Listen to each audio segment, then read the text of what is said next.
ଆଜି ଶୁଣିବା ଉପନ୍ୟାସ ଅନ୍ଧ ଦିଗନ୍ତ। ଉପନ୍ୟାସିକ ସୁରେନ୍ଦ୍ର ମହାନ୍ତି। ଭାଗ 3। ତୃତୀୟ ପରିଚ୍ଛେଦ।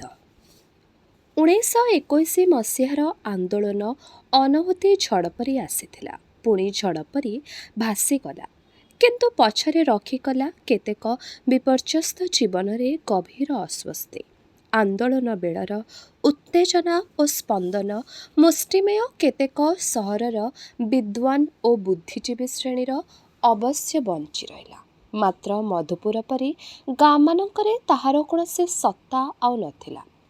ନିରିଦାସଙ୍କ ପରି ଯେଉଁମାନେ ଏ ଆନ୍ଦୋଳନରେ ଜେଲ୍ ଯାଇ ଦାଢ଼ି ଲମ୍ବାଇ ଗାଁ ଦାଣ୍ଡରେ ଏଠି ସେଠି ବାବନା ଭୂତ ପରି ବୁଲୁଥିଲେ, ଗୋଲଟେବୁଲ ଓ ସ୍ୱରାଜ୍ୟ କଥା ନିତାନ୍ତ ତଦ୍ବିତ ପରି କହୁଥିଲେ, ସେମାନେ ଦୟା, ସହାନୁଭୂତି ଓ ଉପହାସର ପାତ୍ରରେ ପରିଣତ ହୋଇଥିଲେ।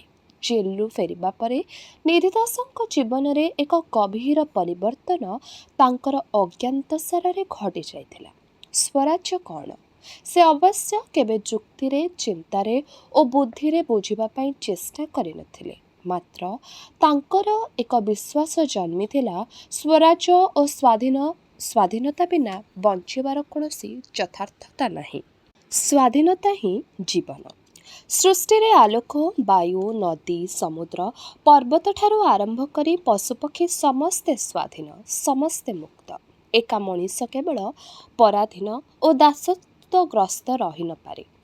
ନିରୁଦ୍ଦିଷ୍ଟ ଭାବରେ ନିରିଦାସ ବିରୂପା ବନ୍ଦେ ବନ୍ଦେ ଚାଲିଥିଲେ। ପାଉଁଶିଆ ମେଘ ଢଙ୍କା ଆକାଶରେ ସମବାହୁ ତ୍ରିଭୁଜର ଦୁଇଟି ଲୀଳାୟିତ ବାହୁ ପରି ଏ ଯେ ଉଡ଼ି ଯାଉଛନ୍ତି ବଳାକା ଶ୍ରେଣୀ, ମୁକ୍ତି ହିଁ ସେମାନଙ୍କୁ ଦେଇଛି ଏହି ଶୁଭ୍ର ସୌନ୍ଦର୍ଯ୍ୟ।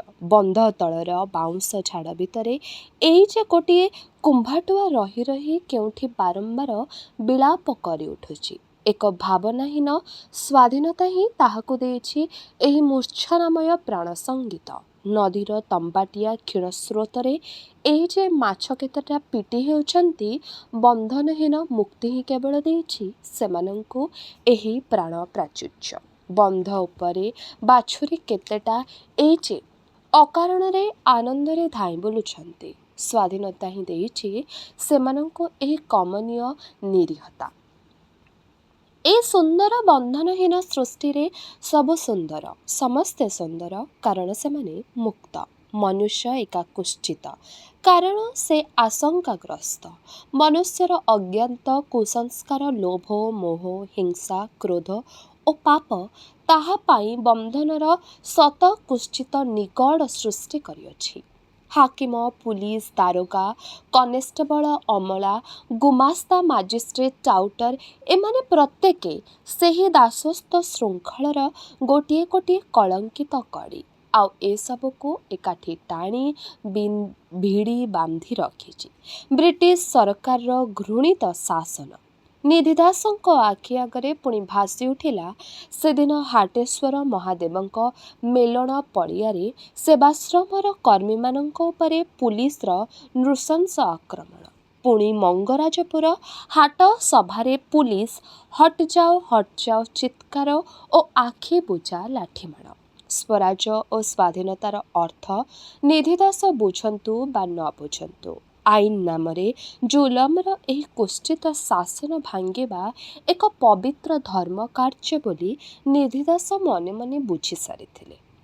ଶ୍ରାବଣ ଆସି ଶେଷ ହେଲା, ତଥାପି ଏ ପର୍ଯ୍ୟନ୍ତ ବର୍ଷା ଅଭାବରେ ବେଉଷଣ ହୋଇପାରିଲା ନାହିଁ। ଚାଷ ଆରମ୍ଭରେ ପାଗ ଭଲ ଥିବାରୁ ଚାଷୀମାନେ ବହୁତ ଆଶାନ୍ୱିତ ହୋଇ ଧାନ ବୁଣିଥିଲେ, ମାତ୍ର ଗଜା ଉଠିବା ପରଠାରୁ ବର୍ଷା ଅତ୍ୟନ୍ତ ଅନିଶ୍ଚିତ ହୋଇପଡ଼ିଲା। ଧାନକ୍ଷେତରେ ଗଛ ସବୁ ହଳଦିଆ ପଡ଼ି ଆସିଲାଣି। ଯେଉଁ କିଆରୀମାନଙ୍କରେ ବେଉଷଣ ହୋଇପାରିଛି, ସେଠାରେ ମଧ୍ୟ ଧାନଗଛର ଶୁଆପକ୍ଷିଆ ରଙ୍ଗ ଫିକା ହଳଦିଆ ପଡ଼ି ଆସିଲାଣି। ପ୍ରତିଦିନ ଆକାଶରେ ଖଣ୍ଡ ଖଣ୍ଡ ମେଘ ଉଠାଉଛି, ବିଜୁଳି ବି ଚମକୁଛି, ମାତ୍ର କେତେ ଟୋପା ଝରିପଡ଼ି ପୁଣି ମେଘ ମିଳାଇ ଯାଉଛି, ଧୂଳିଆ ତୋଫାନରେ ଭାସି ଯାଉଛି, ତଥାପି ଚାଷୀର ଆଶା ଭାଙ୍ଗି ନାହିଁ।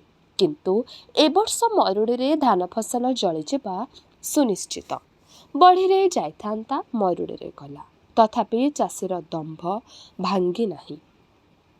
ପ୍ରକୃତି ସହିତ ଯୁଗ ଯୁଗର ଏ ଲଢ଼େଇରେ ଧୋଇଆ ମୁଲକର ଚାଷୀର ଦମ୍ଭ କିନ୍ତୁ ଆହୁରି ଦୃଢ଼ ହୋଇଛି। ତା ନହେଲେ ଏସବୁ ଅଞ୍ଚଳ ତ କେବେଠାରୁ ଅରଣ୍ୟ ହୁଅନ୍ତାଣି। ବିଶ୍ୱାସ, ଆତ୍ମବିଶ୍ୱାସ ସବୁ ପରାଜୟ ପରେ ଅନ୍ତିମ ବିଜୟର ବିଶ୍ୱାସ ମଣିଷକୁ ତଥାପି ଅପରାଜିତ କରି ବଞ୍ଚାଇ ରଖିଛି। କିନ୍ତୁ ସେ ବିଶ୍ୱାସ ନିଧିଦାସଙ୍କ ମନରୁ ଧୀରେ ଧୀରେ ଭାଙ୍ଗି ଆସୁଥିଲା।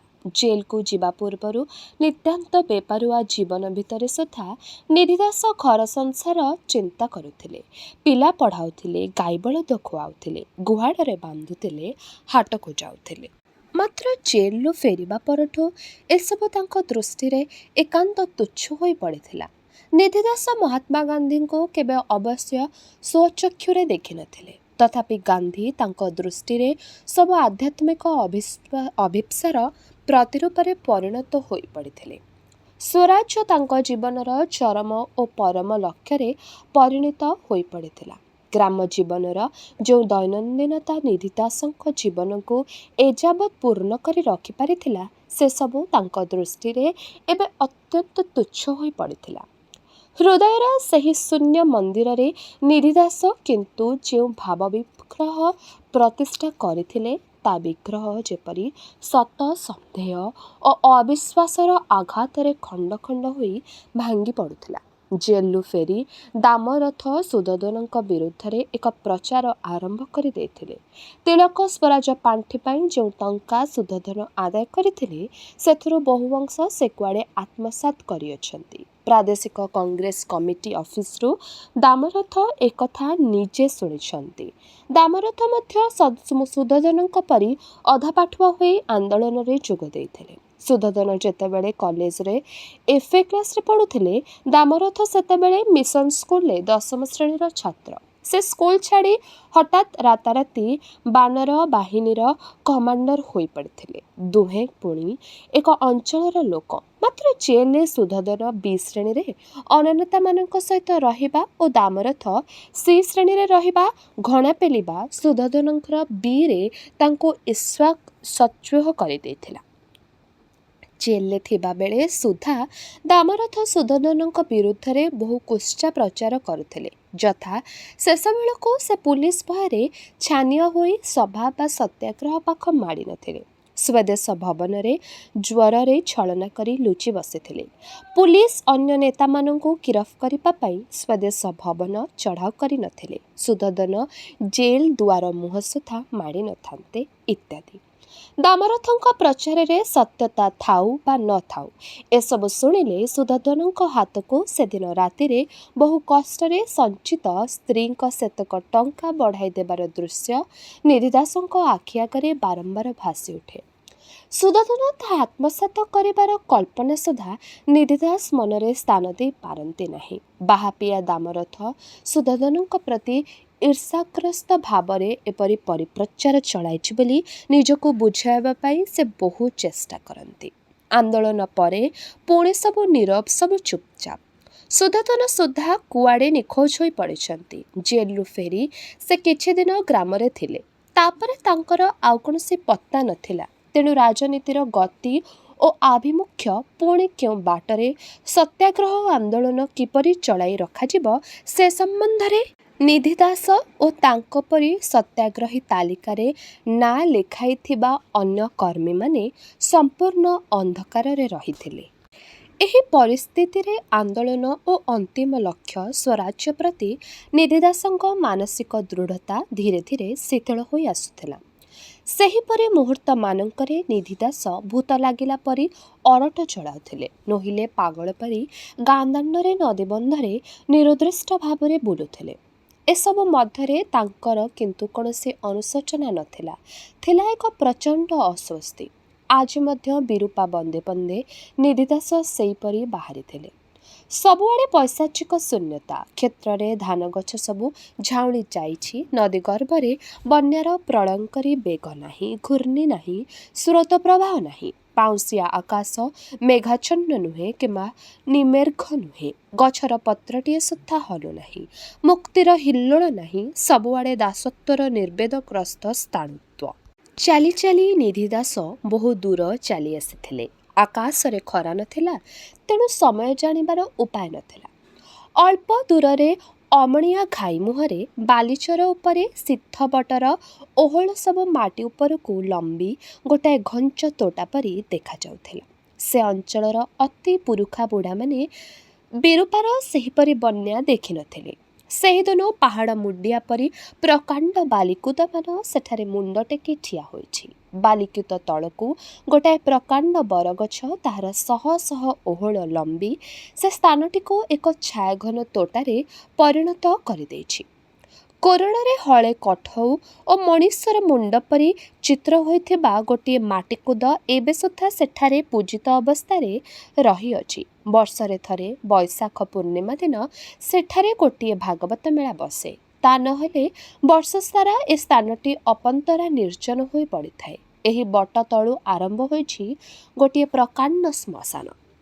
ପ୍ରାୟ 2 ବର୍ଷ ହେବ କେଉଁଆଡ଼ୁ ଜଣେ ମଶାଣି ଚଣ୍ଡିଆ ବାବାଜୀ ଆସି ସେହି ସିଦ୍ଧ ବଟମୂଳେ ଗୋଟିଏ ଆଶ୍ରମ ବାନ୍ଧି ରହିଅଛନ୍ତି। କେହି କହନ୍ତି ବାବାଜୀ କାପାଳିକ, କେହି କହନ୍ତି ଅଘରୀ ସାଧକ, କେହି କହନ୍ତି ସିଦ୍ଧ, ଆଉ ପୁଣି କେହି କହନ୍ତି ବୋମ୍ବାଟିଆ ବିପ୍ଳବୀ।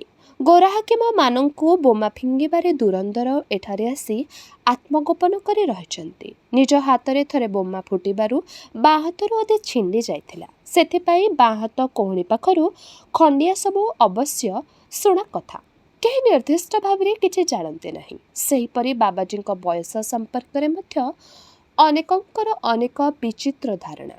କେହି କହନ୍ତି ବାବାଜୀଙ୍କୁ ବୟସ 7 କୋଡ଼ି, କେହି କହନ୍ତି 70, ଆଉ କେହି ବା କହନ୍ତି 37। ଚେହେରା ଦେଖି ତାଙ୍କ ବୟସ ଅନୁମାନ କରିବା ଯଥାର୍ଥରେ କଠିନ। 6.5 ଫୁଟ ଉଚ୍ଚ ଚଉଡ଼ା ବଳିଷ୍ଠ ଛାତି, ତା ଉପରଯାକ ନାନା ଆକାରରେ ରୁଦ୍ରାକ୍ଷମାଳ, ମାଂସପେଶୀ ପୁଷ୍ଟ, 2 ବାହୁରେ ପ୍ରାଣଶକ୍ତି ଯେପରି ଖୁନ୍ଦି ହୋଇ ରହିଛି। ବାଁ ହାତଟି କହୁଣି ତଳରୁ କଟିଥିବାରୁ ବାଁ ପାଖ କାନ୍ଧ ଉପରେ ଖଣ୍ଡେ ଗେରୁଆ ଚାଦର ସବୁବେଳେ ପଡ଼ିଥାଏ। ଦକ୍ଷିଣ ବାହୁରେ 2ଟା ପ୍ରକାଣ୍ଡ ଚୌକୋଣିଆ ମାଦୁଲି, ପିନ୍ଦାରେ ଖଣ୍ଡେ ଗେରୁଆ ଫାଲଟା, ପାଦରେ ହଳେ କଠଉ, ଦକ୍ଷିଣ ହାତରେ ସବୁବେଳେ ଧରିଥାନ୍ତି ଗୋଟିଏ ତ୍ରିଶୂଳ। ମୁଣ୍ଡରେ କହରା ବାଳ କୁଣ୍ଡଳି ବୁଲି ଲମ୍ବି ଯାଇଛି 2 କାନ୍ଧ ଉପରକୁ। ଗହଳ ଭ୍ରୁଲତା ତଳେ ଆଖି, 2ଟି ଗଞ୍ଜେଇ ଓ ଖଜୁରୀ ତାଡ଼ି ନିଶାରେ ସବୁବେଳେ ପିଆଜ ପାଖୁଡ଼ା ପରି ଲାଲ ଓ ଅର୍ଦ୍ଧ ନିମିଳିତ ବାବାଜୀ ଆଶ୍ରମରେ ଏକା। ମଠ ବାନ୍ଧିବା ପାଇଁ ପ୍ରଥମେ କେତେ ଚେଲା ଆସି ଛୁଟିଥିଲେ, ମାତ୍ର ବାବାଜୀ କାହାକୁ ପାଖ ପୂରେଇ ଦେଇନଥିଲେ। କେତେ ବର୍ଷ ତଳେ ବାବାଜୀ ଥରେ ଶ୍ମଶାନରେ ବୁଲୁଥିବା ବେଳେ ଗୋଟିଏ ସର୍ପଦଷ୍ଟ ଶବଦାହ ପାଇଁ ଶ୍ମଶାନକୁ ଅଣାଯାଇଥିଲା। ଶବଦାହ ବାବାଜୀଙ୍କ ଦୃଷ୍ଟିରେ ଏକ ଅତି ଉପଭୋଗ୍ୟ ଦୃଶ୍ୟ। ଚିତା ଉପରେ ଶବ ଜଳିଯାଏ। ଯେତେବେଳେ ଶବ୍ଦ କରି ମୁଣ୍ଡଟା ଫାଟିଯାଏ, ବାବାଜୀ ଗୋଟିଏ ମାଟିସରା ଆଣି ଜୁଇ ଉପରେ ଦଗ୍ଧ ମୁଣ୍ଡ ତଳେ ତାହାକୁ ରଖିଦିଅନ୍ତି। ସେଥିରୁ ଯେଉଁ ମାଟିଆ ରଙ୍ଗର ଏକ ନିର୍ଯାସ ବାହାରେ, ତାହାକୁ ଆଡ଼େ ବାବାଜୀଙ୍କର ପ୍ରିୟ ପାନୀୟ। ସେଦିନ ଶବକୁ ଚିତା ଉପରେ ରଖାଯାଉଥିବା ଦେଖି ତାଙ୍କ ପାଳିତ କୁକୁରପଲଙ୍କୁ ସଙ୍ଗରେ ଧରି ବାବାଜୀ ଚିତା ପାଖକୁ ଆସିଲେ। ଶବକୁ ସେତେବେଳେ କେତେଜଣ ତୋଳି ଧରି ଚିତା ଚାରିପାଖେ ବୁଲାଉଥାନ୍ତି। ବାବାଜୀ ହଠାତ୍ ଚିତ୍କାର କରି ଉଠିଲେ, ରୋକୋ ରୋକୋ, ଏ ଜିନ୍ଦା ହେ। ଶବବାହୀମାନେ ବାବାଜୀଙ୍କ ଚିତ୍କାର ଶୁଣି ତାଙ୍କ ଆଡ଼େ କିଂକର୍ତ୍ତବ୍ୟ ବିମୂଢ଼ ହୋଇ ଚାହିଁ ରହିଲେ। ଇତିମଧ୍ୟରେ କିନ୍ତୁ ଚିତା ଉପରକୁ ଯାଉଥିବା ଲୋକଟି ଆଖି ମେଲାଇ ଚାରିଆଡ଼କୁ ଚାହିଁବା ଆରମ୍ଭ କରିଥିଲା। ଶବଦାହ ପାଇଁ ଜମିଥିବା ଲୋକେ ଏ ଦୃଶ୍ୟ ଦେଖି ହରିବୋଲ ଧ୍ୱନିରେ ଚାରିଆଡ଼ କମ୍ପାଇ ଦେଲେ। ନିକଟରେ ଯିଏ ଯେଉଁଠି ଯେଉଁ ଅବସ୍ଥାରେ ଥିଲେ, ଶ୍ମଶାନରେ ହରିବୋଲ ଧ୍ୱନି ଶୁଣି ସମସ୍ତେ ଆସି ସେଠାରେ ରୁଣ୍ଡ ହୋଇଗଲେ। ସମସ୍ତଙ୍କ ମୁହଁରେ ଏକ କଥା, ବାବାଜୀ ଛୁଇଁବାରୁ ମଲା ମଣିଷ ବଞ୍ଚି ଉଠିଲା। ସେହିଦିନଠାରୁ ଚାରିଆଡ଼େ ବାବାଜୀଙ୍କ ମହିମା ବ୍ୟାପିଗଲା। ରୋଗୀ ବ୍ୟାଧିରୁ ଆରୋଗ୍ୟ ଲାଭ ପାଇଁ, ବନ୍ଧା ସନ୍ତାନ ଲାଭ ପାଇଁ, ମାମଲାବାଜ ମକଦ୍ଦମା ଜିଣିବା ପାଇଁ ନାନା ଲୋକ ନାନା ପ୍ରକାର ମାନସିକ ନେଇ ସିଦ୍ଧବଟ ବାବାଜୀଙ୍କ ପାଖକୁ ପିମ୍ପୁଡ଼ି ଧାର ପରି ଛୁଟିଲେ। ମାତ୍ର ବାବାଜୀ ସମସ୍ତଙ୍କୁ ଅଶ୍ଳୀଳ ହିନ୍ଦୀ ଭାଷାରେ ଗାଳି ଦେଇ ତଳିଦେଲେ। ଯେଉଁମାନେ ଗାଳିରେ ନ କଲେ, ବାବାଜୀ ସେମାନଙ୍କ ପଛରେ ଲଗାଇଦେଲେ ତାଙ୍କର କୁକୁର ପଲ। ସେଥିରେ ସୁଦ୍ଧା ଯେଉଁମାନେ ବିଚଳିତ ନ ହୋଇ ଏହାକୁ ବିଶ୍ୱାସର ଏକ ପରୀକ୍ଷା ବୋଲି ଭାବି ବାବାଜୀଙ୍କ ଶୁଭଦୃଷ୍ଟି ପାଇ ତଥାପି ବସି ରହିଲେ, ବାବାଜୀ ସେମାନଙ୍କୁ ଟେକା ପଥର ଫିଙ୍ଗି ଖଣ୍ଡିଆ ଖାବଡ଼ା କରିଦେଲେ। ଲୋକେ ସେସବୁ ନିର୍ବିବାଦରେ ସହିଲେ, କାରଣ ଏହିପରି ଶାସ୍ତି ମଧ୍ୟରେ ସେମାନଙ୍କର ପାପକ୍ଷୟ ପାଇଯିବ ବୋଲି ସେମାନଙ୍କର ଗୋଟାଏ ଧାରଣା ଜନ୍ମିଥିଲା।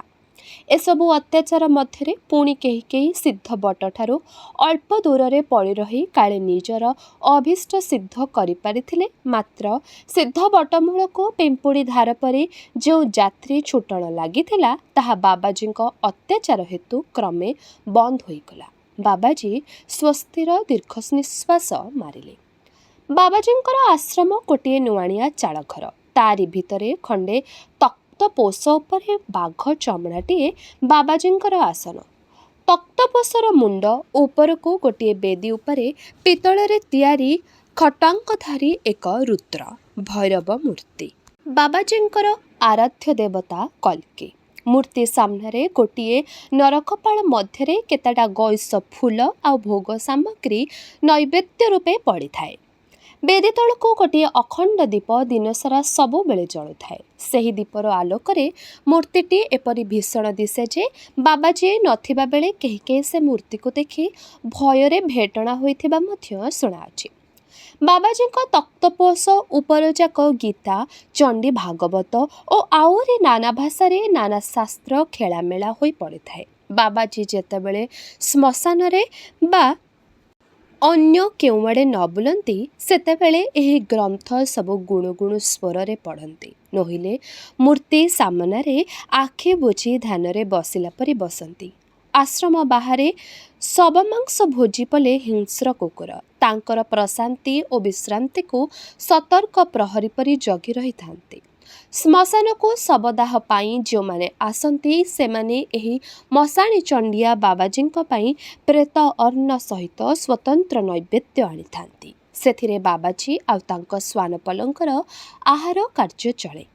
ଯେଉଁଦିନ ଶ୍ମଶାନକୁ ଦାହ ପାଇଁ ଶବବାହୀମାନେ ଆସନ୍ତି ନାହିଁ, ପ୍ରେତ ଅନ୍ନ ମିଳେ ନାହିଁ, ଆଶ୍ରମ ବାହାରେ କୁକୁର ପଲ ଭୁକ୍ ଭୁକ୍ କରନ୍ତି।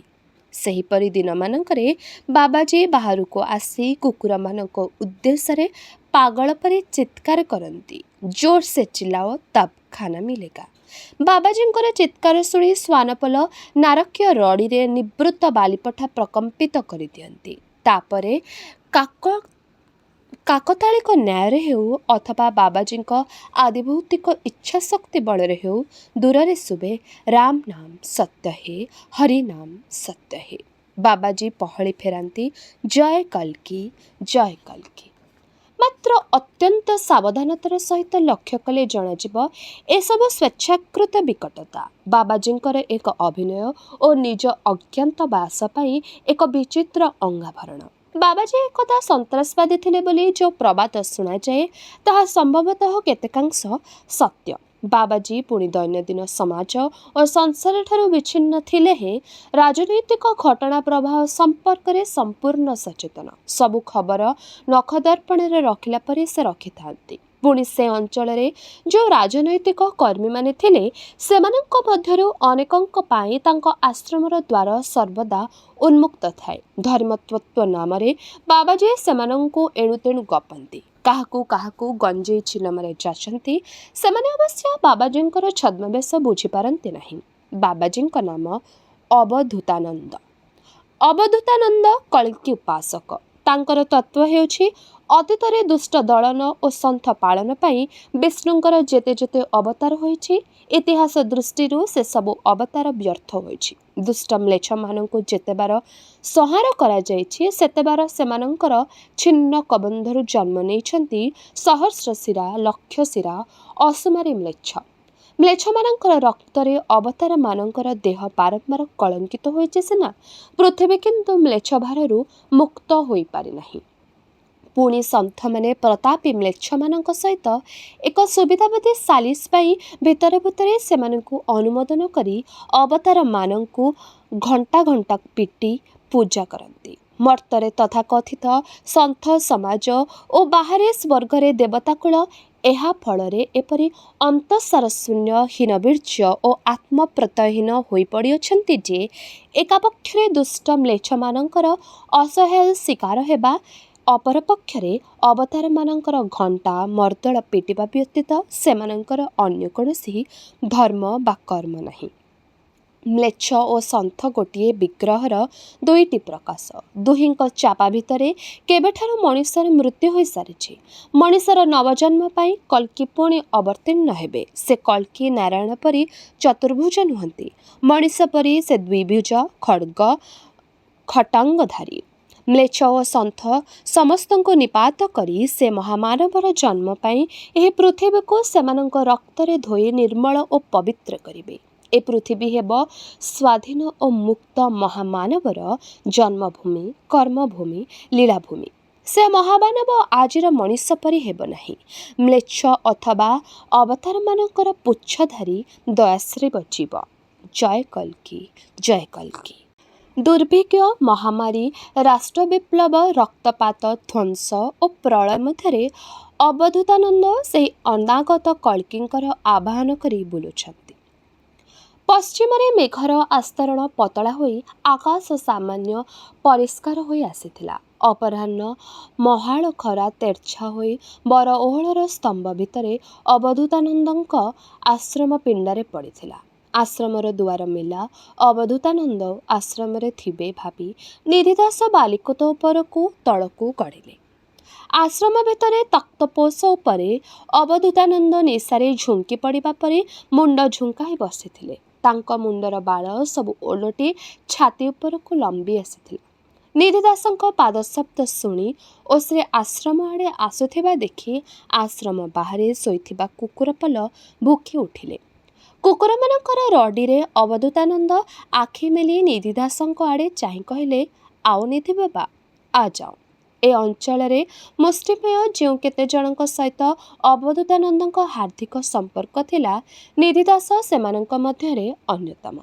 ମାତ୍ର କୁକୁରପଲ ସେତେବେଳକୁ ନିଧିଦାସଙ୍କ ଚାରିପଟେ ବେଢ଼ି ତାଙ୍କ ଦେହ ଶୁଙ୍ଘି କିଳିକିଳା ରଡ଼ିରେ ଭୁକିମା ଆରମ୍ଭ କରିଦେଇଥିଲେ।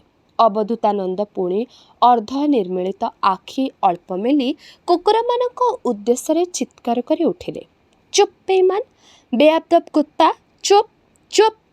ମନ୍ତ୍ରମୁଗ୍ଧ ପରି କୁକୁରପଲ ନୀରବ ହୋଇ ପୁଣି ନିଜ ନିଜ ସ୍ଥାନରେ ଭିଡ଼ିମୋଡ଼ି ହୋଇ ଦେହ ବଜାଇ ଶୋଇପଡ଼ିଲେ। ନିରୁଦ୍ଦିଷ୍ଟ ପରି ନିଧିଦାସ ଏଠାରେ ଲକ୍ଷ୍ୟହୀନ ଭାବରେ ପହଞ୍ଚି ଯାଇଥିଲେ। କେବେ କେବେ ସେ ଏହିପରି ଅବଧୂତାନନ୍ଦଙ୍କ ପାଖରେ ପହଞ୍ଚି ଯାଆନ୍ତି। ମାତ୍ର କୌଣସି ଦିନ ତାଙ୍କର କୌଣସି ନିର୍ଦ୍ଦିଷ୍ଟ ଉଦ୍ଦେଶ୍ୟ ବା ଅଭିପ୍ରାୟ ନଥାଏ। ଦଣ୍ଡେ ଘଡ଼ିଏ ଅବଧୂତାନନ୍ଦଙ୍କ ପାଖରେ ବସି ତାଙ୍କ କଥା ଶୁଣିଲେ ନିଧିଦାସଙ୍କ ଚିନ୍ତାରେ ଗୋଟିଏ ନୂଆ ଝଲକ ଖେଳିଯାଏ। ଆଖି ଆଗରେ ଗୋଟିଏ ନୂଆ ରାସ୍ତା ହାତ ଠାରି ଡାକେ। ଏକ ନୂତନ ସାହସର ପ୍ରାଣ ସ୍ପନ୍ଦିତ ଉଠେ।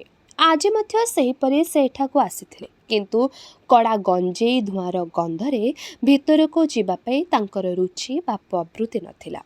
ଅବଧୂତାନନ୍ଦ ନିଧିଦାସଙ୍କ ଆଡ଼େ ଚାହିଁ ପଚାରିଲେ, ଜେଲରୁ ବହୁଦିନୁ ତ ଫେରିଲଣି, ଏତେ ଦିନ ପର୍ଯ୍ୟନ୍ତ ଦେଖା ନଥିଲା ଯେ?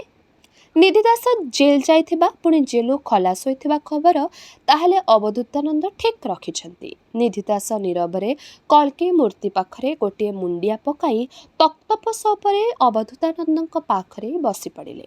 ଅବଧୂତାନନ୍ଦ ପୁଣି ତାଙ୍କର ପୂର୍ବ ଅବସ୍ଥାକୁ ଫେରି ଯାଇଥିଲେ। ଏଠାରେ ମଧ୍ୟ ଏକ ଅପ୍ରୀତିକର ଅସ୍ୱସ୍ତି ନିଶ୍ୱାସରୁଦ୍ଧ ପରିବେଶ ଏଠାକୁ ନ ଆସିଥିଲେ ଭଲ ହୋଇଥାନ୍ତା। ନିଧିଦାସ ମନେ ମନେ ସେୟା ଚିନ୍ତା କରୁଥିଲେ। ଢୁଳ ଭାଙ୍ଗି ନିଦରେ ବିଳିବିଳି ହେଲା ପରି ଅବଧୂତାନନ୍ଦ ପଚାରିଲେ, ଆଉ ସବୁ ଜେଲ୍ ଖବର? ଏହାପରେ ଗାନ୍ଧୀବାଲା କ'ଣ ଚିନ୍ତା କରୁଛନ୍ତି? ଏପରି ସ୍ପଷ୍ଟ ଭାବରେ ଏ ପ୍ରକାର ପ୍ରଶ୍ନ ପଚାରିବା ସମ୍ଭବତଃ ଉଚିତ ହୋଇନାହିଁ। ତାହା ବୁଝିପାରି ଅବଧୂତାନନ୍ଦ ବାତୁଳଙ୍କ ପରି ଚିତ୍କାର କରି ଉଠିଲେ, ଜୟ କଲ୍କି, ଜୟ କଲ୍କି। ତାପରେ ଦୁଇ ହାତରେ ଗଞ୍ଜେଇ ଦଳି ଗୋଟିଏ ଚିଲମ ପ୍ରସ୍ତୁତ କରିବାରେ ମନୋନିବେଶ କଲେ। ନିଧିଦାସ ସନ୍ତର୍ପିତ କଣ୍ଠରେ ପଚାରିଲେ, ଦେଶ କେବେ ସ୍ୱାଧୀନ ହେବ ବାବା? ଅବଧୂତାନନ୍ଦ ଶୂନ୍ୟରେ ଗଞ୍ଜେଇ ଚିଲମଟା ହଲାଇ ପାଗଳ ପରି ଅଟ୍ଟହାସ୍ୟ କରି ଉଠିଲେ। ତାଙ୍କ ଅଟ୍ଟହାସ୍ୟରେ ଆଶ୍ରମ ବାହାରେ ଶୋଇଥିବା କୁକୁରପଲ ଆଖି ମେଲି ଭିଡ଼ିମୋଡ଼ି ହୋଇ ଚାରିଆଡ଼କୁ ଅନାଇଲେ। ଅବଧୂତାନନ୍ଦ କହିଲେ, ଦେଶ ସ୍ୱାଧୀନ ହୁଏ ନାହିଁ, ମଣିଷ ହୁଏ ସ୍ୱାଧୀନ। କିନ୍ତୁ ମାଟିର ସ୍ୱାଧୀନତା ମଣିଷର ସ୍ୱାଧୀନତା ନୁହେଁ। ତାହା ଦାସତ୍ୱର ଏକ ରୂପାନ୍ତର, ଏ ଘଟାନ୍ତର ମାତ୍ର। ନିଧିଦାସ ଅବଧୂତାନନ୍ଦଙ୍କ କଥା କିଛି ବୁଝିପାରିଲେ ନାହିଁ। ପଚାରିଲେ। ସେ ମଣିଷ କେବେ ସ୍ୱାଧୀନ ହେବ ବାବା? ଅବଧୂତାନନ୍ଦ କହିଲେ, ମଣିଷର କପାଳରେ ସ୍ୱାଧୀନତା ଲେଖି ନାହାନ୍ତି କଳ୍କି ମହାରାଜ। ମଣିଷ ଏପରି ଏକ ବିଚିତ୍ର ଜୀବ, ତାର ଲୋଡ଼ା ବନ୍ଧନର ଶୃଙ୍ଖଳ। ବନ୍ଧନର ଶୃଙ୍ଖଳ ନ ରହିଲେ ଅନାହତ ମୁକ୍ତି ମଧ୍ୟରେ ମନୁଷ୍ୟର ଅପମୃତ୍ୟୁ ଘଟିବ। ସେ ଶୃଙ୍ଖଳ ଲୁହାର ହେଉ ବା ସୁନାର ହେଉ, କିନ୍ତୁ ଶୃଙ୍ଖଳ ବଦଳ ସ୍ୱାଧୀନତା ନୁହେଁ ବା ସ୍ୱରାଜ୍ୟ ନୁହେଁ। ମଣିଷ ଭିତରେ, ତମ ଭିତରେ, ମୋ ଭିତରେ, ଆମ ସମସ୍ତଙ୍କ ଭିତରେ ଭଗବାନ ଅଛନ୍ତି। ତଥାପି ମଣିଷ ଭଗବାନଙ୍କ ସ୍ୱରୂପ ଲୋଡ଼େ ନାହିଁ। ନିତ୍ୟାନ୍ତ ଦାସ୍ୟଗ୍ରସ୍ତ ସ୍ୱାମୀ ପରେ ତାର ଆନନ୍ଦ ଓ ସିଦ୍ଧି। ସାରୂପ୍ୟ ମଧ୍ୟରେ ଭଗବତ୍ ସତ୍ତାର ଉପଲବ୍ଧି ଚିନ୍ତା କଲେ ତାହାର ମୂର୍ଧନା ଫାଟିଯିବ।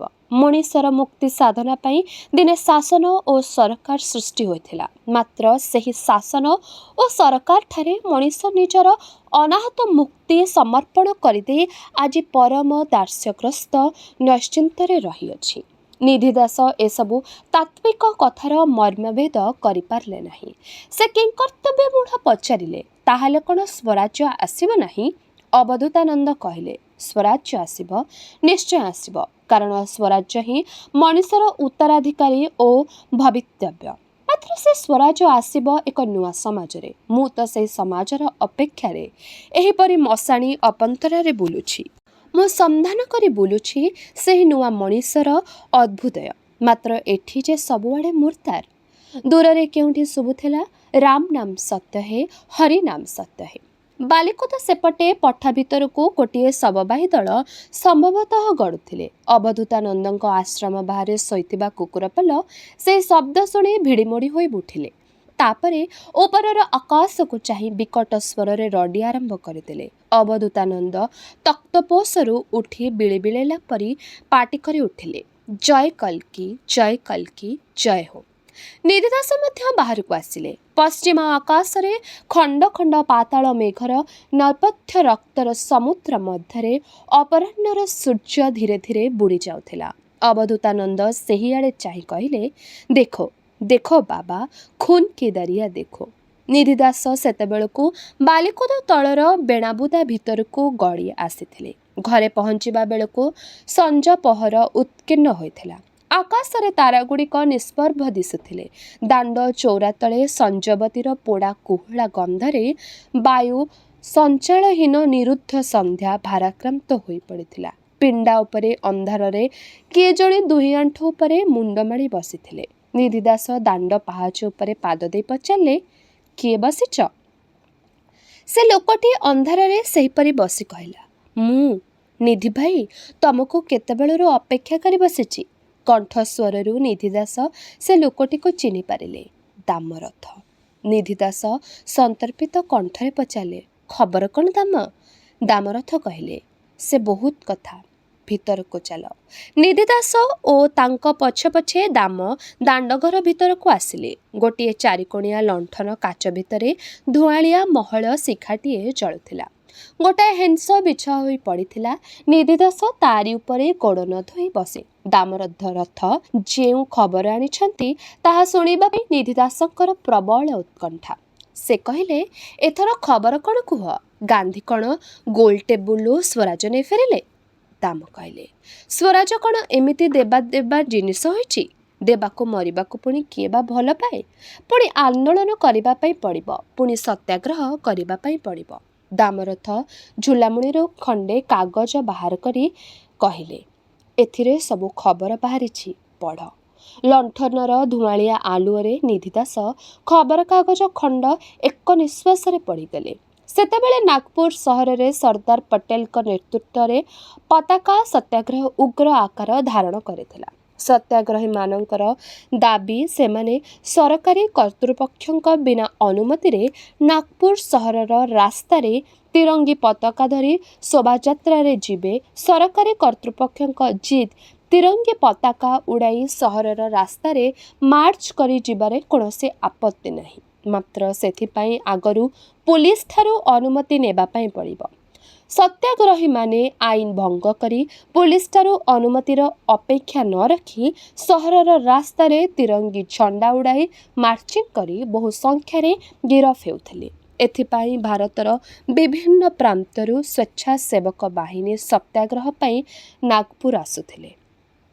ଖବରକାଗଜରେ ସେହି ବିବରଣୀ ପ୍ରକାଶ ପାଇଥିଲା। ଦାମରଥ କହିଲେ, ଉପରୁ ନିର୍ଦ୍ଦେଶ ଆସିଛି, ଆମ ଓଡ଼ିଶାରୁ ଗୋଟିଏ ସ୍ୱେଚ୍ଛାସେବକ ବାହିନୀ ନାଗପୁର ପଠାଇବା ପାଇଁ ପଡ଼ିବ।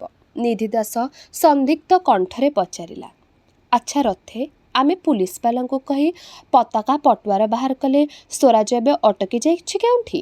ନିଧି ଦାସ ଆଖି ଆଗରେ ଅବଧୂତାନନ୍ଦଙ୍କ ମୂର୍ତ୍ତି ଭାସି ଉଠୁଥିଲା। ମଣିଷର କପାଳରେ କଳ୍କି ମହାରାଜ ସ୍ୱରାଜ ଲେଖିନାହାନ୍ତି ବୋଲି ଅବଧୂତାନନ୍ଦଙ୍କ କଥା ମନେ ପଡ଼ିଯାଉଥିଲା। ଆନ୍ଦୋଳନ ଓ ସ୍ୱରାଜ ସମ୍ପର୍କରେ ନିଧି ଦାସଙ୍କ ମାନସିକ ଦୃଢ଼ତା କେତେ ପରିମାଣରେ ସନ୍ଦେହ ଓ ଅବିଶ୍ୱାସର ଆଘାତରେ ଶିଥିଳ ହୋଇପଡ଼ିଥିଲା। ଦାମରଥ କହିଲେ, ଏ ସାମାନ୍ୟ କଥାଟା ବୁଝିଲ ନାହିଁ? ଆମେ ମୁକ୍ତ, ଆମେ ସ୍ୱାଧୀନ। ଆମର ଯେତେବେଳେ ଇଚ୍ଛା ଆମ ଦେଶରେ ଆମେ ଆମ ଝଣ୍ଡା ଉଡ଼ାଇ ବାହାରିବୁ। କାହାର ଅନୁମତି ନେବୁ କାହିଁକି? ନିଧି ଦାସଙ୍କ ମନକୁ ଉତ୍ତରଟା ପାଇଲା। ବିଦେଶୀ ସରକାର ଓ ଅତ୍ୟାଚାରୀ ଶାସନର ଘୃଣିତ ସଂକେତ। ପୁଲିସ ସେଦିନ ମଙ୍ଗରାଜପୁର ହାଟ ପଡ଼ିଆରେ ଏହି ପୁଲିସର ବର୍ବର ଆକ୍ରମଣ ନିଧି ଦାସଙ୍କ ଆଖି ଆଗରେ ନାଚିଗଲା। ତାଙ୍କର ମସ୍ତିଷ୍କ ଉତ୍ତେଜିତ ହୋଇପଡ଼ିଲା। ଯେଉଁଦିନ ଦେଶର ସ୍ୱରାଜ୍ୟ ଆସିବ ସେଦିନ ଦେଶର ପୁଲିସ ରହିବ ନାହିଁ। ପୁଲିସ ରହିବ ଯଦି ଏକ ଅତ୍ୟାଚାରୀ ସମାଜ ଓ ଶାସନର ଉତ୍ପୀଡ଼ନର ଅସ୍ତ୍ର ରୂପେ ନୁହେଁ, ଏକ ସମାଜ ସେବକ ସଂସ୍ଥା ରୂପେ, ଅତ୍ୟାଚାର, ଦୁର୍ନୀତି, ଶୋଷଣ ଓ ଲୁଣ୍ଠନରୁ ଦୁର୍ବଳ, ଅତ୍ୟାଚାରିତ ଓ ଅପମାନିତକୁ ରକ୍ଷା କରିବା ପାଇଁ ଏକ ସଂଗଠନ ରୂପେ। ଆଜି ସେହି ପୁଲିସକୁ ଯଦି ଆଇନ ଭଙ୍ଗ ଦ୍ୱାରା ଲାଞ୍ଛିତ କରାଯାଇପାରେ, ତାହେଲେ ନିଧି ଦାସଙ୍କ ପକ୍ଷରେ ତାହାଠାରୁ ବଳି ଅନ୍ୟ କୌଣସି ପ୍ରିୟକର୍ମ ଥାଇ ନପାରେ। ନିଧି ଦାସ କହିଲେ, ମୁଁ ନାଗପୁର ଯିବି। ଦାମ କହିଲେ, ତାହେଲେ ଆଜି ହେଲା ଶୁକ୍ରବାର। ଆର ଶୁକ୍ରବାର ଦିନ କଟକରୁ ସ୍ୱେଚ୍ଛାସେବକ ବାହିନୀ ରେଳରେ ନାଗପୁର ବାହାରିବେ। ତୁମେ ସେଦିନକୁ ସ୍ୱଦେଶ ଭବନରେ ପହଞ୍ଚିଥିବ। ନିଧି ପଚାରିଲେ, ନାଗପୁର କେଉଁଠି? କେତେ ବାଟ? ଦାମ କହିଲେ, ସେ ଅନେକ ବାଟ। କଟକରୁ ରେଳରେ ଚଢ଼ି ଖଡ଼ଗପୁର ପର୍ଯ୍ୟନ୍ତ ଯାଇ ସେଠୁ ରେଳ ବଦଳାଇ ସିଧା ନାଗପୁର ଯିବାକୁ ପଡ଼େ। 3 ଦିନର ରାସ୍ତା। ଦାମରଥ ଚାଲିଗଲେ। ଦାମରଥ ହୁଅନ୍ତୁ ନା ପଛେ ବାହାପିଆ, ପ୍ରତିଷ୍ଠା ଲୋଭୀ, କିନ୍ତୁ ତାଙ୍କ ଉତ୍ସାହ ଓ ଉଦ୍ଦୀପନା ସଂକ୍ରାମକ। ଏ ରାତି ଅନ୍ଧାରରେ ସୁଦ୍ଧା ତାଙ୍କୁ ଆହୁରି ଅନେକ ଗାଁକୁ ଯିବାକୁ ପଡ଼ିବ। ସତ୍ୟାଗ୍ରହୀ ତାଲିକାରେ ସ୍ୱେଚ୍ଛାସେବକମାନଙ୍କର ନାମ ସଂଗ୍ରହ କରିବାକୁ ପଡ଼ିବ। ନିଧି ଦାସଙ୍କ ମନରେ ଘୋର ଅଫସୋସ ଆସିଲା। ଦାମରଥ ପରି ସେ ନିଜକୁ ଆନ୍ଦୋଳନରେ ଏପରି ସମ୍ପୂର୍ଣ୍ଣ ଭାବରେ ବିସର୍ଜନ କରିପାରିଲେ ନାହିଁ। ସେଦିନ ରାତିରେ ଅସହ୍ୟ ଉତ୍ତାପ ଓ ଅସ୍ୱସ୍ତି, ପୁଣି ଖାପଛଡ଼ା ଚିନ୍ତା ଭିତରେ ନିଧି ଦାସଙ୍କ ଆଖି ନିଦରେ କଷା ହେଲା ନାହିଁ। ବିଛଣାରେ ପଡ଼ି ସେ ଏକଡ଼ ସେକଡ଼ ହେଉଥିଲେ। ସାହିରେ କାହା ଘରେ ନିଶୁତି ରାତିରେ ଉତାଣି ପିଲାଟିଏ ବିରାମହୀନ, ସାନ୍ତ୍ୱନାହୀନ ଭାବରେ କାନ୍ଦୁଥିଲା। ସେହି କାନ୍ଦଣାର ପ୍ରତିଧ୍ୱନିରେ ନିଶୁତି ରାତିର ଗଭୀରତମ ଅନ୍ତଃସ୍ଥଳ ସୁଦ୍ଧା ଯେପରି ତିଳେ ତିଳେ ବିଦ୍ଦବିଦୀର୍ଣ୍ଣ ହୋଇପଡ଼ିଥିଲା। ରାତିର ଅନ୍ଧକାରରେ ତାହା ପ୍ରସାରିତ ହୋଇ ଏକ ପ୍ରଚଣ୍ଡ ପ୍ରତିବାଦ ପରି ସର୍ବତ୍ର ବ୍ୟାପ୍ତ ହୋଇପଡ଼ିଥିଲା। ସେହି ଶିଶୁର ଅଶାନ୍ତ କାନ୍ଦଣା ଭିତରେ ଯେପରି ନିଧି ଦାସଙ୍କ ବିକ୍ଷୁବ୍ଧ ଆତ୍ମାର ପୁଞ୍ଜୀଭୂତ ଅସ୍ୱସ୍ତି, ଅତୃପ୍ତି ଓ ଉଦ୍ବେଳନ ମୂର୍ତ୍ତି ଗ୍ରହଣ କରିଥିଲା। ନିଧି ଦାସଙ୍କ ସ୍ତ୍ରୀ ମଧ୍ୟ ବିଛଣାରେ ପଡ଼ି ବାରମ୍ବାର କଡ଼ ଲେଉଟାଉଥିଲେ। ବିଳିବିଳେଇଲା ପରି ସେ ବିଛଣାରୁ ହଠାତ୍ ଉଠି ବସି କହିଲେ, କମଳୀ ମା କାଲୁଣୀଟା କି? କାନ୍ଦିକାଣି ଉତାଣି ଛୁଆଟାର ତଣ୍ଟି ପଡ଼ିଗଲାଣି, ତେବେ ବି ତା ନିଦ ଭାଙ୍ଗୁନାହିଁ। ପୂର୍ବ ଆକାଶରେ ସେତେବେଳକୁ ପାହାନ୍ତି ପହରର ପାଉଁଶିଆ ଆଲୁଅ ଫିଟି ଆସିଥିଲା। 2 ଦିନ ପରେ ଦିନେ ସକାଳୁ ନିଧି ଦାସ ବାହାରିଲେ ଅର୍ଜୁନପୁର। ସୁଧୋଧନ ଗାଁକୁ ଫେରିଥିବା ଖବର ନିଧି ଦାସ ପାଇଥିଲେ। ନାଗପୁର ଯିବା ସମ୍ପର୍କରେ ସୁଧୋଧନଙ୍କ ସହିତ ଆଲୋଚନା କରିବା ତାଙ୍କର ଉଦ୍ଦେଶ୍ୟ ଥିଲା। ସକାଳୁ ଆକାଶରେ ମେଘ ଢାଙ୍କିଥିଲା। ଅସରାଏ ଅସରାଏ ଝିପିଝିପି ମେଘ କୁଣ୍ଡା ଛାଡ଼ିଦେଇ ପୁଣି ଥମି ଯାଉଥିଲା। ବିଲେ ବିଲେ ଗଲେ ଅର୍ଜୁନପୁର ଝଡ଼ା 2 କୋଶ ବାଟ। ଗତ 3 ବର୍ଷର ଭାଗ ଫସଲ ଚାଷୀମାନଙ୍କ ପାଖରେ ବାକି ପଡ଼ିଛି। ନିଧି ଦାସ ସବୁଦିନେ ଭାବନା ଭୂତ ପରି ଏଣେତେଣେ ବୁଲନ୍ତି। ଚାଷୀଙ୍କ ପାଖରୁ ଭାଗ ଫସଲ ଆଦାୟ ପାଇଁ ତାଙ୍କର ସମୟ ନଥାଏ। ବଡ଼ମା ଘର ମୂଲିଆ ଜଇଆ ବାଉରୀକୁ ଲଗାଇ ବାକି ଭାଗ ଫସଲ କେତେ ବା ଆଦାୟ କରନ୍ତେ? ସେଥିପାଇଁ ବଡ଼ମା ଜଣେ ଭାଗ ଚାଷୀ ବାବାଜୀ ସାମଲ ସହିତ ମହାର୍ତ୍ତବାହୀ ସମ୍ପର୍କ ପ୍ରତିଷ୍ଠା କରି ତାହା ହାତରେ ବାକି ପଡ଼ିଥିବା ଭାଗ ଧାନ ଓ ବିରି ଫସଲ ବିକ୍ରି କରାଇ ଆଦାୟ ହେଉଥିବା ପାଣ୍ଠି ବାବାଜୀ ପାଖରେ ଗଚ୍ଛିତ ରଖୁଥିଲେ। ଏ ଖବର ନିଧି ଦାସଙ୍କୁ ଅଛପା ନଥିଲା। ନାଗପୁର ଯାତ୍ରାରେ ପାଥେୟ ପାଇଁ ସ୍ତ୍ରୀଙ୍କୁ ନ ଜଣାଇ ନିଧି ଦାସ ସେଥିରୁ 60 ଟଙ୍କା ବାବାଜୀ ସାମଲ ପାଖରୁ ସଂଗ୍ରହ କରି ପାଖରେ ରଖିଥିଲେ। ସ୍ତ୍ରୀଙ୍କୁ କହିଲେ ସେଥିରୁ ପାହୁଲାଟିଏ କାଢ଼ିବ ସୁଦ୍ଧା କାଠିକର ପାଠ। ଟଙ୍କାତକ ଗୋଟିଏ ପୁଟୁଳିରେ ନିଧି ଦାସଙ୍କ ଝୁଲାମଣି ଭିତରେ ରହିଥିଲା। ଗାଁ ମୁଣ୍ଡ ଗୋହିରେ ଟପି ଧାନ ବିଲ ଭିତରକୁ ଗଡ଼ିବା ବେଳେ କରୁଣୀ ଦାଦୀଙ୍କ ହାବୁଡ଼ରେ ନିଧି ଦାସ ହଠାତ୍ ପଡ଼ିଗଲେ।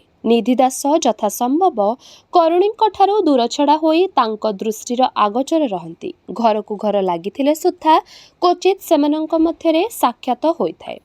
କରୁଣୀରେ ଖଣ୍ଡେ ଗାମୁଛା ପକାଇ କାନ୍ଧ ତଳେ ଗୋଟିଏ ବଟୁଆ ଝୁଲାଇ ହାତରେ ଧରିଥିବା ପାନ ଛେଚାରେ ପାନ ଖଣ୍ଡେ ଛେଚି ଛେଚି ବିଲ ତଦାରଖ କରୁଥିଲେ। ଗତ ରାତିରେ ଅସରାଏ ଆଣ୍ଠୁଆଣି ବର୍ଷା ହୋଇଥିଲା।